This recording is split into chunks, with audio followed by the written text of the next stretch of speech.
ये कौन सा तमीज होता है? चलो चाय पिलाओ। पैसा लाओ। पैसा देके ही चाय पियेंगे, फोकट का नहीं मांग रहा तुमसे चाय। नहीं मतलब फिर भी तुम्हें चाय पीते पीते हमें उतरने का टाइम हो गया तो?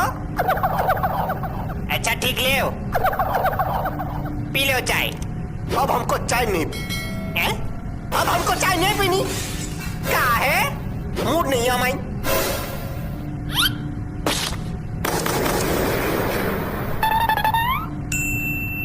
ये चलो उधर खिसक।